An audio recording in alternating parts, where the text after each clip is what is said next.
Baik, Assalamualaikum warahmatullahi wabarakatuh. Perkenalkan, nama saya Muhammad El Hakim dengan NIM 220205502027 dari kelas PTA 02. Baik, di sini saya akan mereview materi tentang arsitektur microcontroller dengan dosen pengampu Andi Surwira Patawari SPD MPD. Ya, langsung saja masuk ke materinya, yaitu overview.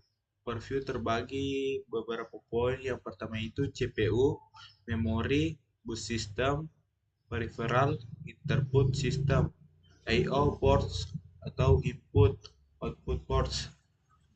Selanjutnya clock system, power management, on chip to begin and programming interface. Baik, di sini ada penjelasan tentang CPU atau Central Processing Unit.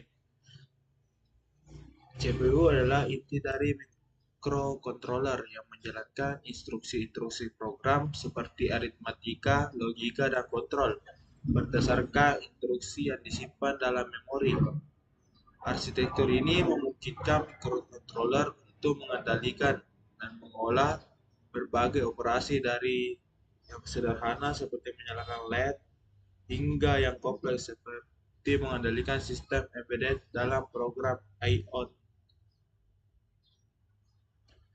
Adapun komponen utama CPU yaitu ALU, Register Control Unit, Bus Instruction Decoder, Clock, Program Counter atau PC, Stage Pointer atau SP, Interput Controller. Adapun yang dimaksud dengan ALU, Arithmetic Logic Unit, yaitu bagian dari CPU yang melakukan operasi aritmatika seperti penjumlahan, pengurangan, perkalian, dan pembagian. Dan operasi logika seperti AND, OR, XOR, NOT. Register. Register adalah nomor kecil yang sangat cepat yang digunakan oleh CPU untuk menyimpan data sementara selama pemeriksaan. Contohnya, akumulator untuk menyimpan hasil operasi, program counter atau PC menyimpan ala instruksi berikutnya yang akan dieksekusi. Dan status register menyimpan informasi tentang hasil operasi terakhir, seperti flag, carry, zero, overflow, dan lain sebagainya. Adapun control unit yaitu bagian dari CPU yang mengarahkan operasi microcontroller. Control unit ini menginterpretasikan instruksi dari memori program dan menghasilkan sinyal kontrol yang menentukan bagaimana ALU, register, dan bagaimana lainnya dari microcontroller akan beroperasi. Adapun bus chip dalam microcontroller biasanya memiliki beberapa jenis bus, termasuk data bus, mengangkut data antara CPU dan memori atau peripheral. Address bus mengirim alamat memori yang ingin diakses CPU, dan control bus mengangkut sinyal kontrol yang dikeluarkan oleh control unit. Adapun yang dimaksud dengan instruction decoder yaitu bagian dari kontrol unit yang mengubah instruksi yang diterima dari memori program menjadi sinyal yang dapat dimengerti dan dieksekusi oleh CPU. Adapun yang dimaksud dengan clock menyediakan sinyal waktu yang mengatur kecepatan operasi CPU. Setiap operasi di CPU dilakukan berdasarkan siklus clock, dan kecepatan clock menentukan seberapa cepat instruksi dapat dieksekusi. Adapun program counter atau PC yaitu register khusus yang menyimpan alamat instruksi yang akan dieksekusi. Setelah satu instruksi dieksekusi, PC biasanya ditingkatkan untuk menuju ke instruksi berikutnya. Adapun yang dimaksud dengan stack pointer atau SP adalah register yang mengolah tumpukan atau stacks, yaitu area memori yang digunakan untuk menyimpan sementara data dan alamat, terutama selama pemanggilan fungsi atau penanganan interupsi. Adapun intercontroller dalam beberapa arsitektur CPU dilengkapi dengan input controller yang menangani permintaan interupsi dari peripheral atau komponen lain. Interrupt memungkinkan CPU untuk berhenti sementara dari eksekusi program utama untuk menangani tugas mendesak.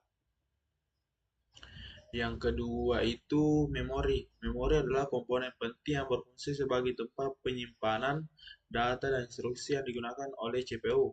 Microcontroller biasanya memiliki beberapa jenis memori yang digunakan untuk keperluan yang berbeda, dan masing-masing jenis memiliki karakteristik dan fungsi spesifik. Adapun jenis-jenis memori ada 6, yaitu memori program, memori data, register file, memori head and stack, yang kelima memori khusus, yang keenam address bus dan data bus. Adapun jenis-jenis memori yang pertama itu memori program. ROM adalah jenis memori non-volatil yang digunakan untuk menyimpan program atau kode yang diinput saat microcontroller dihidupkan. Flash memory adalah jenis memori non-volatil yang dapat dihapus dan diprogram ulang secara elektrik. Yang kedua itu memori data. RAM adalah jenis memori volatil yang digunakan untuk menyimpan data sementara selama operasi microcontroller. SRAM adalah jenis RAM yang tidak memerlukan penyegaran periodik seperti DRAM atau dynamic RAM, sehingga lebih cepat dan lebih efisien dalam hal konsumsi daya. Adapun yang ketiga yaitu EEPROM adalah jenis memori non-volatil yang dapat dihapus dan diprogramkan ulang secara elektrik, mirip dengan flash memori tetapi dengan ukuran yang lebih kecil dan lebih lambat. Yang ketiga itu register file. Register file adalah sekumpulan register yang berada di dalam CPU dan digunakan untuk menyimpan data sementara seperti hasil operasi ALU, dalam memori, atau status CPU. Register ini beroperasi pada kecepatan yang sangat tinggi dan digunakan untuk operasi yang memerlukan akses cepat. Tapi yang keempat, memori head and stack. Head adalah area di RAM yang digunakan untuk alokasi dinamis memori selama rutin. Stack adalah area memori yang digunakan untuk menyimpan data sementara seperti alamat pengembalian fungsi, parameter fungsi, dan variabel lokal. Yang kelima itu memori khusus, SVRS, yaitu bisa disimpulkan register khusus yang digunakan untuk mengontrol fungsi-fungsi spesifik dalam microcontroller seperti konfigurasi float, I/O, pengaturan timer, kontrol instruksi, dan pengolahan peripheral lainnya. Adapun yang keenam atau yang terakhir, address bus dan data bus. Address bus adalah jalur komunikasi yang digunakan oleh CPU untuk mengirim alat memori yang ingin diakses. Dan adapun data bus yaitu jalur komunikasi yang membawa data antara CPU dan memori atau peripheral lainnya. Yang ketiga itu bus system. Bus system adalah jalan komunikasi utama yang menghubungkan berbagai komponen internal seperti CPU, memori, dan peripheral. Bus ini memungkinkan pertukaran data, alamat, dan sinyal kontrol di antara komponen-komponen tersebut. Memahami arsitektur bus system sangat penting untuk memahami bagaimana microcontroller bekerja secara keseluruhan. Adapun jenis-jenis bus system yang pertama itu bus data. Jalur yang digunakan untuk mentransfer data antara CPU, memori, dan peripheral. Yang kedua, bus alamat. Digunakan CPU untuk menentukan lokasi spesifik dalam memori atau peripheral yang ingin diakses. Yang ketiga, itu bus control. Mengolah sinyal antara CPU dan komponen lainnya seperti sinyal baca atau tulis. Yang keempat, peripheral. Peripheral pada microcontroller merujuk pada modul atau komponen tambahan yang berfungsi untuk menghubungkan microcontroller dengan dunia luar dan mendukung berbagai fungsi tambahan di luar pemrosesan inti.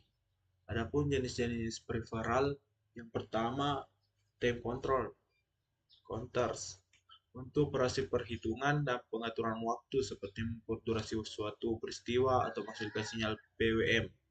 ADC mengkonversi sinyal analog dari sensor menjadi sinyal digital yang dapat dioleh oleh CPU. DAC Yang terakhir, mengkonversi sinyal digital menjadi sinyal analog yang berguna untuk aplikasi seperti kontrol motor atau audio. Selanjutnya itu universal synchronous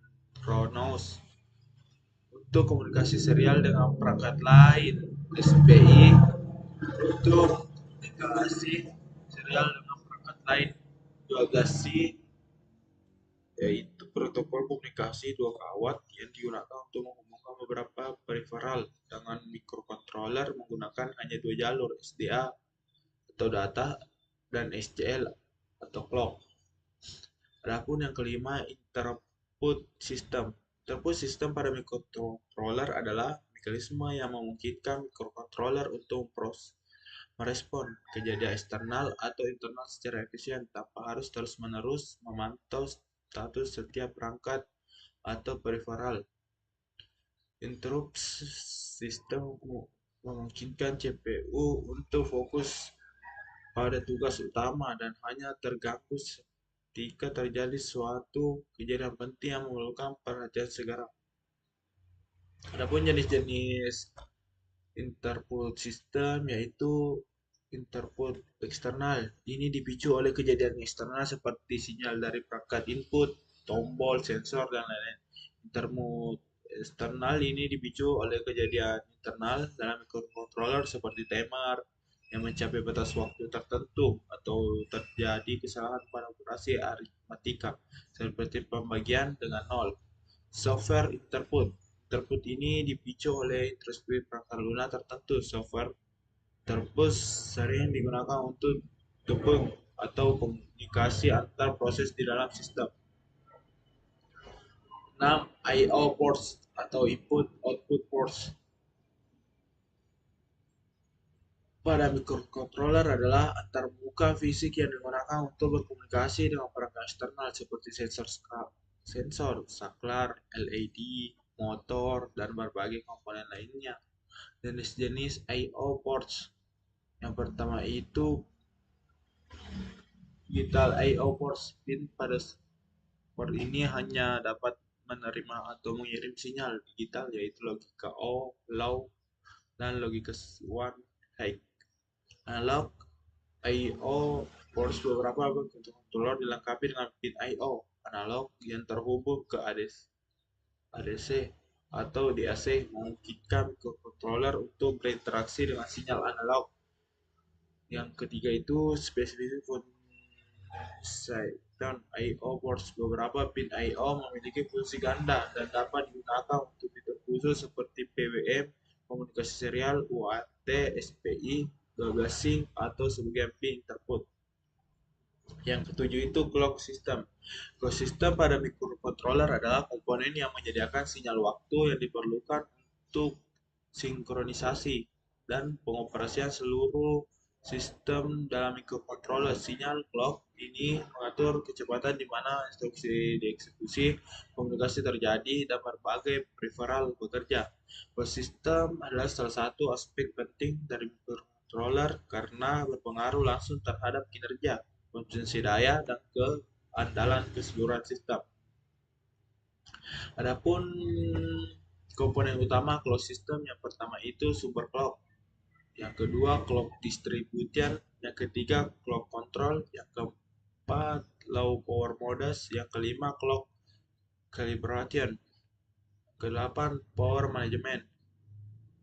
Power management pada microcontroller adalah komponen yang bertanggung jawab untuk mengolah dan mengoptimalkan konsumsi daya dalam perangkat. Adapun komponen utama power management, yang pertama itu power modes atau mode daya, voltage scaling, clock gating, power domains. Terakhir itu power on reset atau POR, dan brown out detection atau BOD. Yang kesembilan on chip debugging and programming interface adalah bagian penting dari microcontroller yang memungkinkan pengembangan untuk memprogram, menguji, dan memecahkan masalah perangkat lunak yang berjalan pada microcontroller. Komponen utama ini ada beberapa jenis. Pertama itu in system programming atau ISP. Yang kedua JTAG, Joint Task Action Group. Yang ketiga serial ware debug atau SWD. Yang keempat itu chip debugging atau OCD. Yang kelima bootloader. Yang keenam atau yang terakhir debugging Vectorworks.